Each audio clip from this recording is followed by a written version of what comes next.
அவசர கோலத்தில் சிறப்பு தீவிர வாக்காளர் திருத்த பணிகளை மேற்கொள்ளாமல் நிதானமாகவும் முழுமையாகவும் இப்பணியை 2026 தமிழ்நாடு சட்டமன்ற தேர்தல் முடிந்த பிறகு மேற்கொள்ள வேண்டும் என்பதே மக்கள் நீதி மய்யத்தின் நிலைப்பாடு. மக்களாட்சியின் அடித்தளமே வாக்கு உரிமைதான்.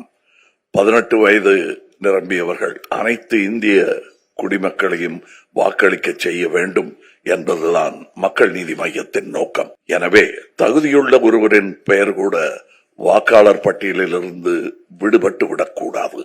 வாக்காளர் பட்டியல் சரிபார்க்கப்பட வேண்டிய அவசியம்தான்.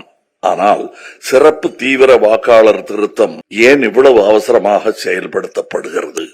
இந்த அவசரத்தினால்தான் பீகாரில் 65 லட்சம் வாக்காளர்களின் பெயர்கள் பட்டியலில் இருந்து நீக்கப்பட்டு அவர்கள் வாக்களிக்கும் உரிமையை இழந்துள்ளார்கள்.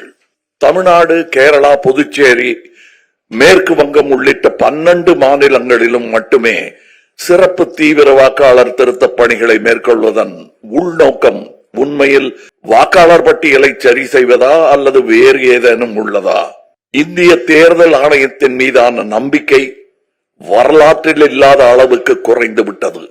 கர்நாடகா, மகாராஷ்டிராவில் வாக்கு திருட்டு சம்பவங்கள் தொடர்பாக எழுந்த நியாயமான சந்தேகங்கள் இதுவரை தீர்க்கப்படவில்லை. வாக்குச்சாவடிகளில் பதிவு செய்யப்பட்ட சிசிடிவி காட்சிகள் வெளியிடப்படுவதில் ஏன் தயக்கம்? அலுவலர்கள் சென்ற போது வீட்டில் ஆளில்லை என்று கூறியோ அபத்தமான காரணங்களை தெரிவித்தோ தகுதியுடைய ஒருவரின் பெயரை கூட பட்டியலில் இருந்து நீக்கிவிடக் கூடாது.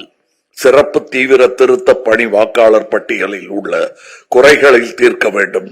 மேலும் புதிய பிரச்சனைகளை கொண்டு வந்து விடக்கூடாது. தேர்தல் ஆணையம் மீதான அவநம்பிக்கை ஜனநாயகத்திற்கு ஆபத்தானது. நடுநிலைமையுடன் செயல்படுகிறோம் என்பதை நிரூபிக்கும் பொறுப்பு தேர்தல் ஆணையத்திற்கு உள்ளது.